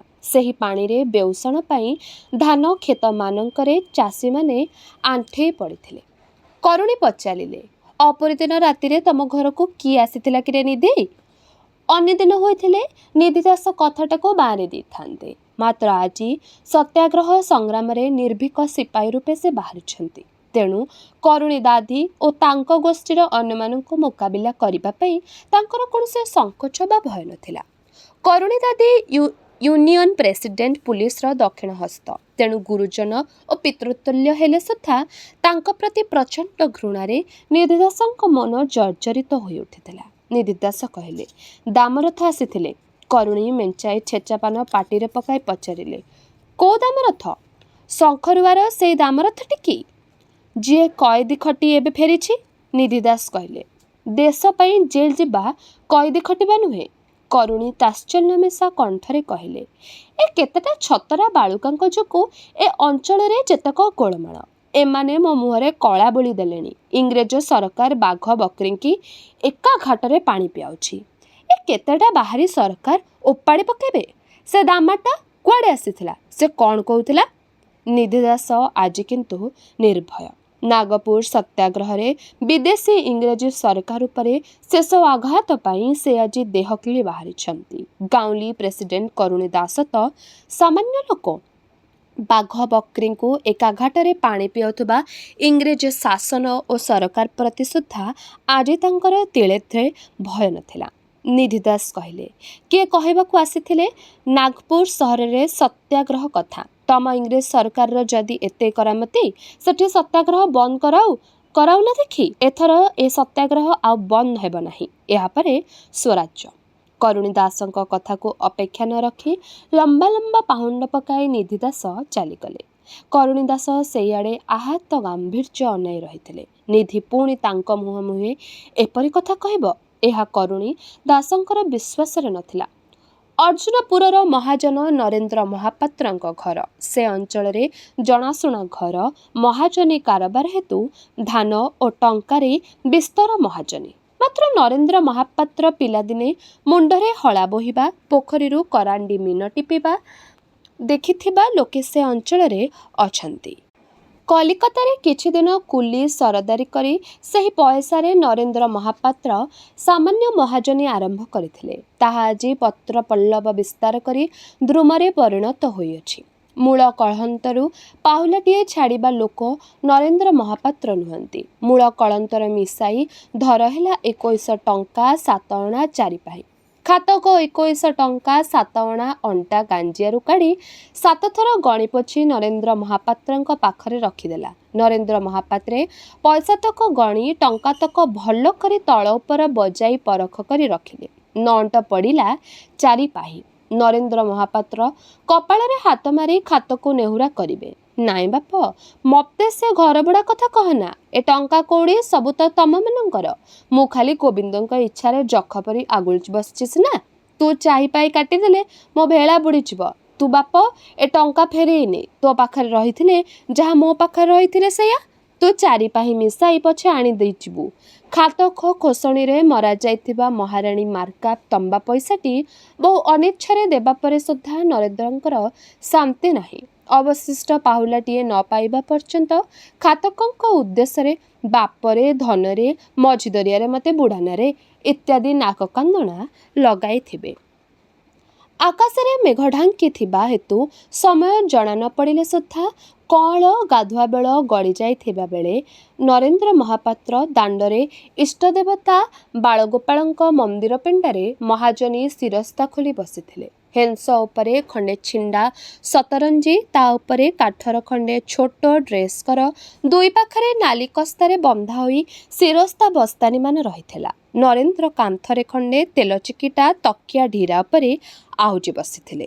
ଗୋଟିଏ ପିଢ଼ା ଉପରେ ଖେଦାଏ ତାଳପତ୍ର, ଲେଖନ ଆଉ ଖଣ୍ଡେ ହରିବଂଶ ପୋଥି ରଖାଯାଇଥିଲା। ହାତରେ ଶିରସ୍ତା କାମ ନଥିଲା। ନରେନ୍ଦ୍ର ହରିବଂଶ ପୋଥି ତାଳପତ୍ରରେ ଉତାରନ୍ତି। ବିଲବାଡ଼ିର ଚାଷ କାର୍ଯ୍ୟ ଧୁମ୍ଧାମ୍ରେ ଆରମ୍ଭ ହୋଇଯାଇଥିବା ହେତୁ ନରେନ୍ଦ୍ର ମହାପାତ୍ରଙ୍କ ଶିରସ୍ତା ଶୂନ୍‌ଶାନ୍। ନରେନ୍ଦ୍ର ମହାପାତ୍ର ଦୁଇ ଆଣ୍ଠୁ ଭାଙ୍ଗି ତା ଉପରେ ଖେଦାଏ ତାଳପତ୍ର ରଖି ପୋଥି ଉତାରୁଥିଲେ। ପିଣ୍ଡା ପାହାଚ ତଳେ ଖଣ୍ଡେ କାଠଗଡ଼ ଉପରେ ହରିଆ ପାଣ ଦୁଇ ଆଣ୍ଠୁ ଉପରେ ମୁହଁ ମୋଡ଼ି ମୁଣ୍ଡ ଗୁଞ୍ଜି ବସିଥିଲା। ପିଣ୍ଡା ଉପରେ ସତରଞ୍ଜିର ଶେଷ ପାନ୍ତରେ ଭଜନା ତନ୍ତୀ ସାମ୍ନାରେ ତମ୍ବା ପଇସା, ଅଧଲା, ଅଣି, ଦୋଅଣି ପ୍ରଭୃତି ଥାକ ଥାକ କରି ରଖି ନରେନ୍ଦ୍ର ମହାପାତ୍ରଙ୍କ ଆଡ଼େ ଅସହାୟ ଭାବରେ ଚାହିଁ ବସିଥିଲା। ତିରସ୍ତା ପଣା ସଂକ୍ରାନ୍ତି ଦିନ ଭଜନାର ହଡ଼ା ଗୋରୁଟା ପଘାରେ ମରିଗଲା।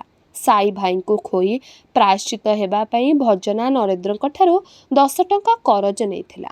ମୂଳ କଳନ୍ତର ମିଶି ନରେନ୍ଦ୍ରଙ୍କ ହିସାବରେ ତାହା 23 ଟଙ୍କା 2 ଅଣା ହୋଇଛି।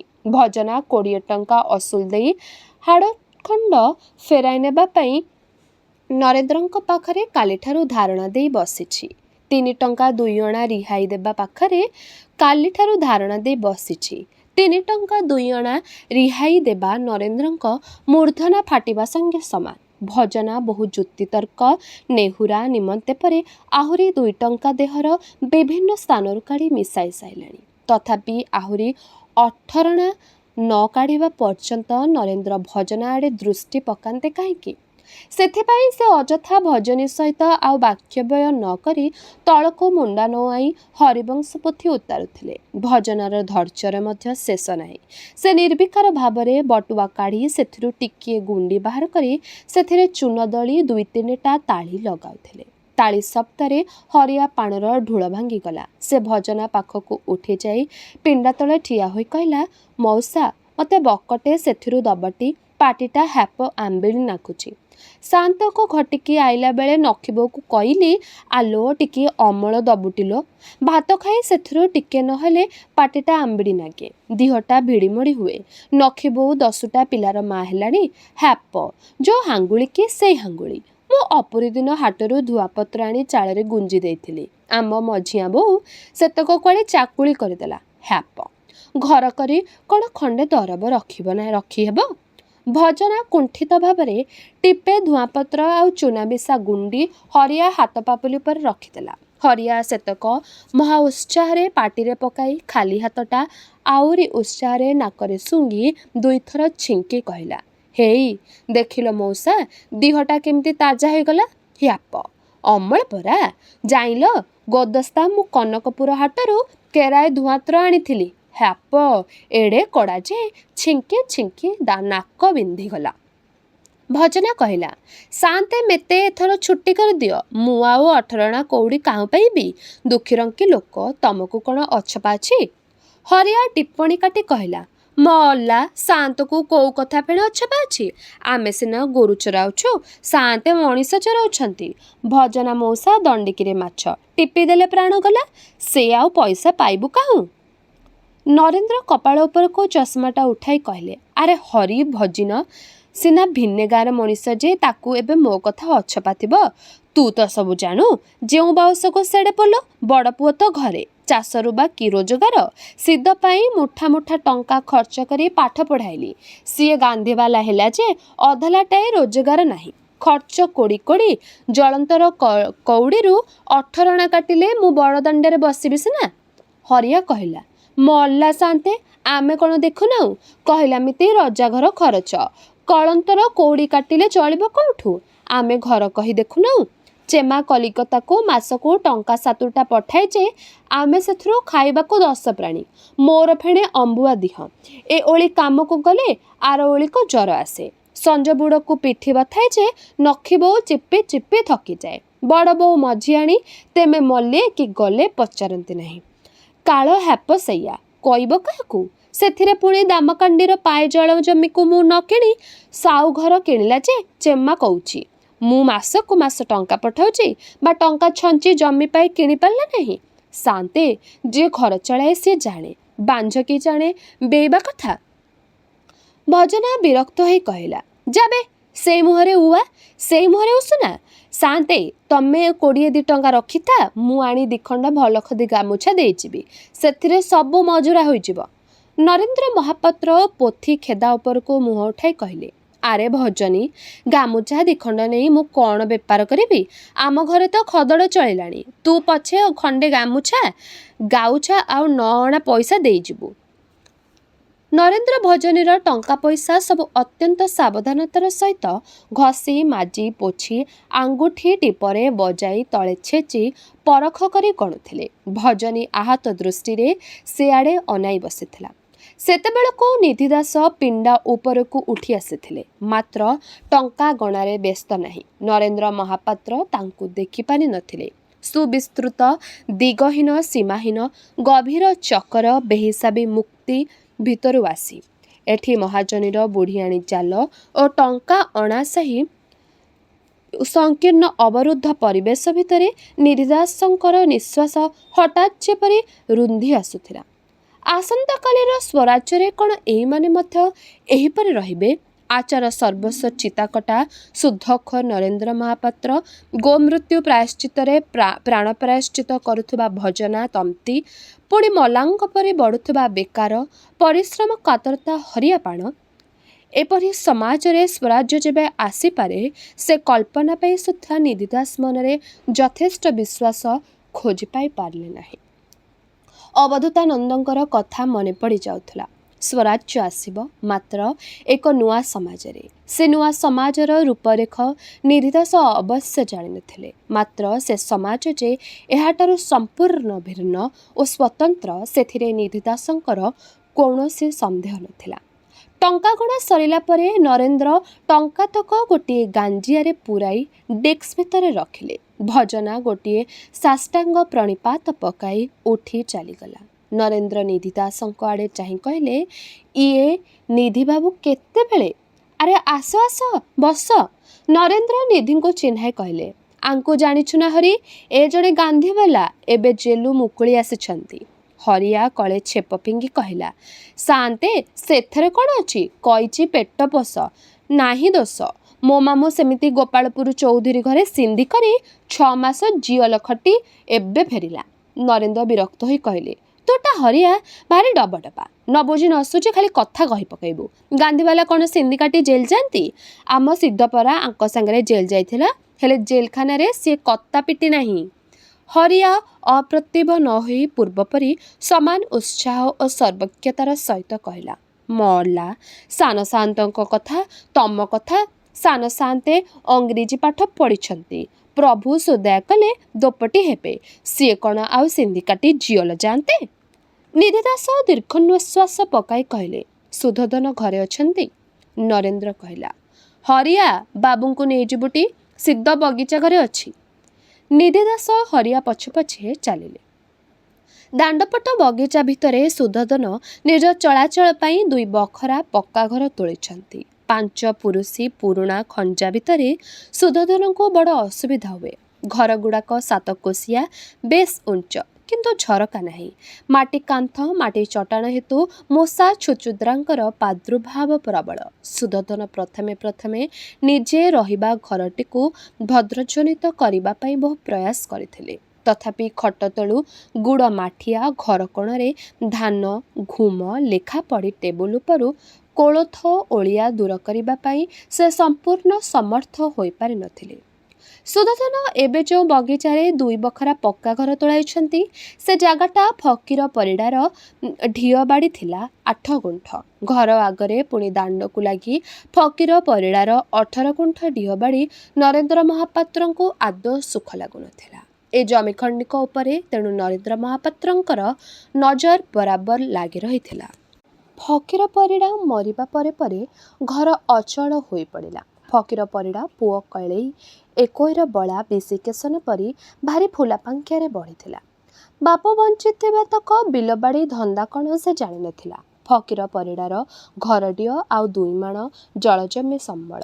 ସେଥିରେ ସେ ବେଶ୍ ସ୍ୱଚ୍ଛନ୍ଦରେ ଚଳୁଥିଲା। କେଳେଇ ମିଶିଥିଲା ଗାଁ ନାଚ ଆଖଡ଼ାରେ।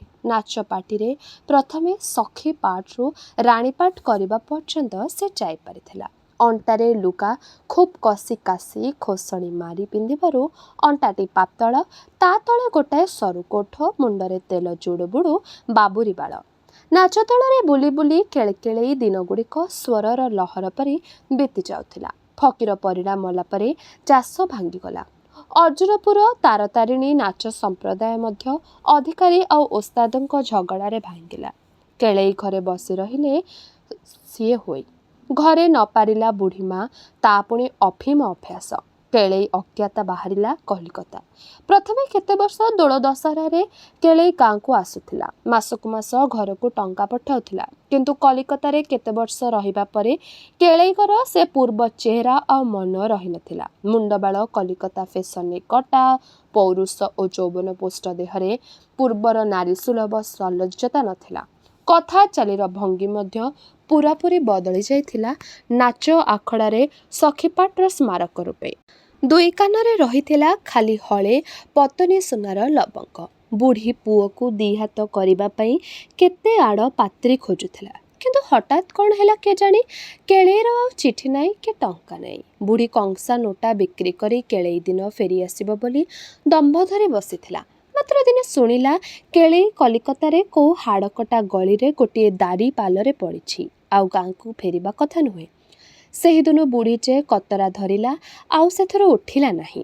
ବୁଢ଼ୀର କାଳ ହେବା ପରେ ନରେନ୍ଦ୍ର ମହାପାତ୍ର ଫକୀର ପଡ଼ିଆର ଡିହ ମାଡ଼ି ବସିଲେ। ଫକୀର ପରିଡ଼ା କାଳେ ନରେନ୍ଦ୍ରଙ୍କଠାରୁ ଟଙ୍କା ଦେଣା କରିଥିଲା। ପୁଣି କେଳେଇ ମା ବାଧିକାରେ ପଡ଼ିଥିଲା ବେଳେ ଚଳାଚଳ ପାଇଁ ଶାବକ ଟଣା ଉପରେ ଆଉ କିଛି ଟଙ୍କା ମଧ୍ୟ ଦେଣା କରିଥିଲା।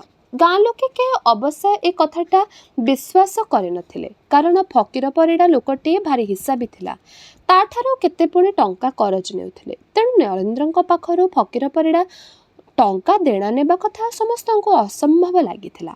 କିନ୍ତୁ ନରେନ୍ଦ୍ର ମହାପାତ୍ରଙ୍କ ଆଗରେ ଠିଆ ହୋଇ କଥା କହିବ କିଏ? ଯେଉଁମାନେ ବାଁରେ କଥାଟା ଉଠାଇଲେ ନରେନ୍ଦ୍ର ସେମାନଙ୍କୁ ଶୁଣାଇ କହିଦେଲେ, ଫକୀର ପରିଡ଼ା 18 ଗୁଣ୍ଠ ଘରଡିହ ଆଉ ଜଳଜମି କେତେ ମାଣ ଅଧର୍ମରେ ମାଡ଼ି ବସି ସେ କୋଠା ପିଟି ଯିବେ ନାହିଁ। ଫକୀର ପରିଡ଼ା 2 କିସ୍ତିରେ 7 କୋଡ଼ି ଟଙ୍କା ଥରେ ବଳଦ କିଣିବା ପାଇଁ ଆଉ ଥରେ ଜମି କିଣିବା ପାଇଁ ନେଇଥିଲା। ସୁଧ ମୂଳ ମିଶି ସେ ଟଙ୍କା ଏବେ 586 ଟଙ୍କା 13 ଅଣା 2 ପାଇ ହେଲାଣି। ଏହା ବାଦ୍ ବୁଢ଼ୀ ବାଧିକା ପଡ଼ିଲା ବେଳେ ଘରଡିହ ବନ୍ଧା ପକାଇ ପୁଣି ଟଙ୍କା କରଜ ନେଇଥିଲା। ସେ ଟଙ୍କା ତକ ସୁଝଟା ମିଳିଲେ ସେ ଜମି ଛାଡ଼ିଦେବେ। ଲୋକେ ଭାବିଲେ ହୋଇଥିବ, କେଳାଟା ପାଣରେ ପଶିଲା କି ପଠାଣରେ ପଶିଲା ତାର ତ ଠିକଣା ନାହିଁ। ଗାଁ ଲୋକଙ୍କ ମୁଣ୍ଡ ବଥେଇବ କାହିଁକି? ହରିଆ ପାଣ ମଧ୍ୟ ସାକ୍ଷ୍ୟ ଦେଲା।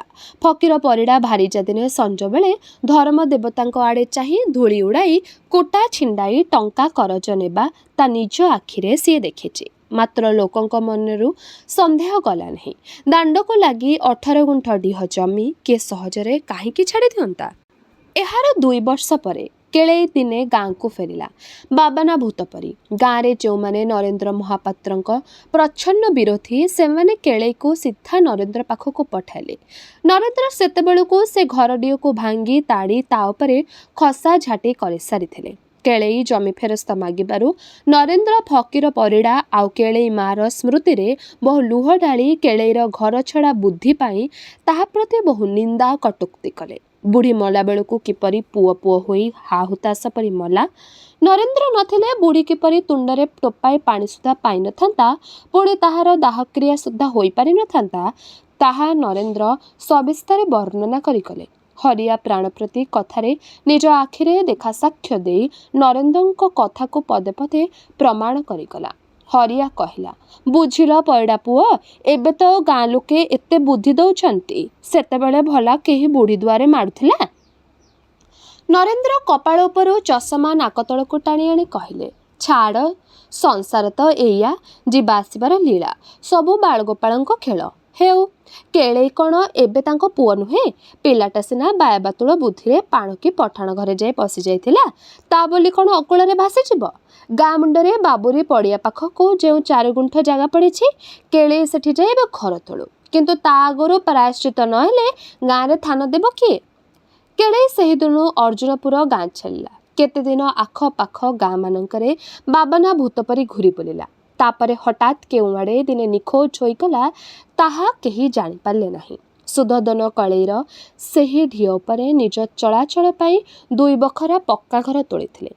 ବଗିଚା ଫାଟକ ଭିତରେ ପଶିଲା ବେଳେ ଦେଶାନ୍ତରୀ କେଳେଇର ଅସହାୟ ମୂର୍ତ୍ତି ନିଧିଦାସଙ୍କ ଆଖି ଆଗରେ ଭାସି ଉଠିବାରୁ ତାଙ୍କ ପାଦ ଦଣ୍ଡେ ଅଟକିଗଲା। ତାଙ୍କର ମନେ ହେଲା, ସମାଜରେ ଚୋରି ନ କରି, ମିଛ ନ କହି, ଅନ୍ୟର ଆଖିରେ ଧୂଳି ନ ଫିଙ୍ଗି କେହି ବଡ଼ ଲୋକ ହୁଏ ନାହିଁ। ଜଣକର କୁଡ଼ିଆ ନ ତାଡ଼ିଲେ ଆଉ ଜଣକର ପକ୍କା କୋଠାର ନିଅ ଖୋଳାଯାଇ ପାରିନାହିଁ। କିନ୍ତୁ ତାଙ୍କୁ ଆଶ୍ଚର୍ଯ୍ୟ ଲାଗିଲା, ଯେଉଁ ସୁଧୋଧନ ସ୍ୱରାଜ୍ୟ ପାଇଁ ସବୁ ଜଳାଞ୍ଜଳି ଦେଇ ବାହାରିଛନ୍ତି, ଏପରିକି ବିବାହ କରିବେ ନାହିଁ ବୋଲି ସୁଦ୍ଧା ଅଡ଼ି ବସିଛନ୍ତି, ସେ କିପରି କେଳେଇର ଦିଅଖଣ୍ଡ ମାଡ଼ି ବସିଲେ?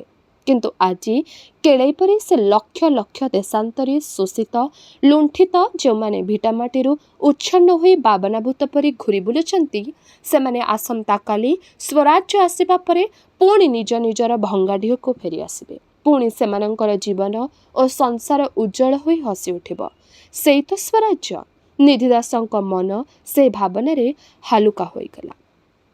ନାଗପୁର ସତ୍ୟାଗ୍ରହରେ ସେ ସ୍ୱରାଜ୍ୟର ପତାକା ଉଡ଼ାଇବା ପାଇଁ ଆଜି ତାଙ୍କୁ ଆହ୍ୱାନ ଆସିଛି। ନିଧିଦାସଙ୍କ ଅବସନ୍ନ ଦେହ ଓ ମନ ଏକ ଉତ୍ତେଜନା ଓ ବିଶ୍ୱାସରେ ଚଞ୍ଚଳ ହୋଇ ଉଠିଲା। ସୁଧୋଧନ ବାରଣ୍ଡାରେ ଖଣ୍ଡେ ଆରାମ ଚୌକି ଉପରେ ଅଧାଶୁଆ ଅବସ୍ଥାରେ ବସି ଖବରକାଗଜ ପଢ଼ୁଥିଲେ। ନିଧିଦାସଙ୍କୁ ଦେଖି ସ୍ମିତ ହସି ଶଙ୍ଖଳିଲେ, ନିଧି ଭାଇ ଯେ ସକାଳୁ ସକାଳୁ ଆଡ଼େ କୁଆଡ଼େ? ବସ ଏଠି। ନିଧିଦାସ ସୁଧୋଧନଙ୍କ ପାଖରେ ଖଣ୍ଡେ ବେତ ମୋଡ଼ା ଉପରେ ବସି ପଡ଼ିଲେ। ସୁଧୋଧନ ପଚାରିଲେ, ଆଉ ଖବର କ'ଣ? ନିଧିଦାସ କହିଲେ, ମୁଁ ଚାଲିଲି। ସୁଧୋଧନ ବିସ୍ମିତ କଣ୍ଠରେ କହିଲେ, ଏଇ ଅବିକା ଆସିଲ, ସଙ୍ଗେ ସଙ୍ଗେ ଚାଲିଯିବ? ନିଧିଦାସ କହିଲେ, ଆରେ ନା, ମୁଁ ନାଗପୁର ଚାଲିଲି, ସେଠି ସତ୍ୟାଗ୍ରହ ଚାଲିଛି ପରା। ନାଗପୁର ସତ୍ୟାଗ୍ରହ ପାଇଁ ମୁଁ ସ୍ୱେଚ୍ଛାସେବକ ତାଲିକାରେ ନାଁ ଲେଖାଇଛି। ସୁଧୋଧନ ସ୍ମିତ ହସି କହିଲେ, ସତ୍ୟାଗ୍ରହ ବନ୍ଦ ହୋଇଗଲାଣି, ତୁମେ ଯାଇ ଆଉ କି ସତ୍ୟାଗ୍ରହ କରିବ? ସର୍ଦ୍ଦାର ପଟେଲ ପରା ସତ୍ୟାଗ୍ରହ ୱିଡ୍ର କରିନେଲେଣି। ନିଧିଦାସ ପଚାରିଲା, କ'ଣ କରିଦେଲେଣି? ସୁଧୋଧନ କହିଲେ, ୱିଡ୍ର ମାନେ ସତ୍ୟାଗ୍ରହ ପ୍ରତ୍ୟାହାର କରିନେଲେଣି। ନିଧିଦାସ ପଚାରିଲେ, ତାହେଲେ ସରକାର ଆମ ଦାବି କ'ଣ ମାନିକଲା? ମାନିବ ନାହିଁ? ଆମ ଦେଶରେ ଆମ ପତାକା ଉଡ଼ାଇବା ପାଇଁ ଆମେ ପୁଣି ଅନୁମତି ନେବୁ କାହାଠାରୁ? ସୁଧୋଧନ କହିଲେ, ଆମ ଦାବି ରହିଲା ନା, ସରକାରର ଜିଦ୍ ରହିଲା, ଠିକ୍ କହିହେବ ନାହିଁ। ଯାହା ହେଉ ସତ୍ୟାଗ୍ରହ ବନ୍ଦ ହୋଇଗଲାଣି, ଆଉ ସତ୍ୟାଗ୍ରହ ହେବନି। ବ୍ରିଟିଶ ସରକାର କଂସାରୀ ଘର ପାରା, ସତ୍ୟାଗ୍ରହ କୁଲା ଢାଉଁ ଢାଉଁରେ ସେ କ'ଣ ଛାନିଆ ହୋଇ ଉଡ଼ି ଯାଉଛି? ନିଧିଦାସ କିଂକର୍ତ୍ତବ୍ୟ ବିମୂଢ଼ ହୋଇ ପଚାରିଲେ, ସେ ପୁଣି କି କଥା? ଲଢ଼େଇରେ ଯିଏ ହେଲେ ଜଣେ ଜିତିବ ସିନା, 2 ଜଣ ଜିତିବେ କିପରି? ସୁଧୋଧନ କହିଲେ, ସରକାର କହନ୍ତି, ସର୍ଦ୍ଦାର ପଟେଲ ପୁଲିସ କର୍ତ୍ତୃପକ୍ଷଙ୍କ ଠାରୁ ଅନୁମତି ନେଇ ନାଗପୁର ସହରର ପଟୁଆରା ବାହାର କଲେ। ପଟେଲ ବିବୃତ୍ତି ଦେଇଛନ୍ତି, କାହାର ଅନୁମତି ନ ନେଇ ସେ ନାଗପୁର ସହରର ବିଚ୍ ରାସ୍ତାରେ ତିରଙ୍ଗୀ ପତାକା ଉଡ଼ାଇ ପଟୁଆରା ଚଳାଇଲେ। ପୁଲିସ ତାଙ୍କୁ ବାଧା ଦେଇପାରିଲା ନାହିଁ। ନିଧିଦାସ ପଚାରିଲେ, କାହା କଥା ସତ ଏବେ? ସୁଧୋଧନ କହିଲେ, ଦୁହିଁଙ୍କ କଥା ସତ। ନିଧିଦାସ ଅସହିଷ୍ଣୁ କଣ୍ଠରେ କହିଲେ, କ'ଣ ଗୋଟାଏ କହୁଛ ସିଦ? ସରକାର କଥା ସତ ନହେଲେ ସର୍ଦ୍ଦାର ପଟେଲଙ୍କ କଥା ସତ? ଦୁହିଁଙ୍କ କଥା ସତ ହେବ କିପରି? ଦୁହେଁ ଜିତିବେ କିପରି? ସୁଧୋଧନ ଖଣ୍ଡେ ବିଡ଼ିରେ ନିଆଁ ଲଗାଇ ଆରାମ ଚୌକି ବାଡ଼ରେ ଉପରକୁ 2 ଗୋଡ଼ ଲମ୍ବେଇ କଳେ ଧୂଆଁ ଛାଡ଼ି କହିଲେ, ଏସବୁ ହେଲା ପଲିଟିକ୍ସ, ତୁମେ ବୁଝିପାରିବ ନାହିଁ। ନିଧି ପଲିଟିକ୍ସ ଶବ୍ଦ ବୁଝିପାରିଲେ ନାହିଁ, ପଚାରିଲେ, ସିଏ ପୁଣି କ'ଣ? ସୁଧୋଧନ ହସି ହସି କହିଲେ, ପଲିଟିକ୍ସ ତମକୁ ବୁଝାଇବେ କିପରି? ନିଧି ଦାସ ବେତ୍ରାହତ ପରି ସେଠାରୁ ଉଠି ପଳାଇ ଆସିଲେ। ତେବେ ଏହିଠାରେ ଶେଷ ହେଲା ଔପନ୍ୟାସିକ ସୁରେନ୍ଦ୍ର ମହାନ୍ତିଙ୍କର ଉପନ୍ୟାସ ଅନ୍ଧଦିଗନ୍ତର ତୃତୀୟ ଭାଗ। ଆଗାମୀ ଅଧ୍ୟାୟରେ ଏହି ଉପନ୍ୟାସଟିର ବାକି ଅଂଶ ଗୁଡ଼ିକୁ ଆମେ ଶୁଣିବା। ରହିଲି, ନମସ୍କାର।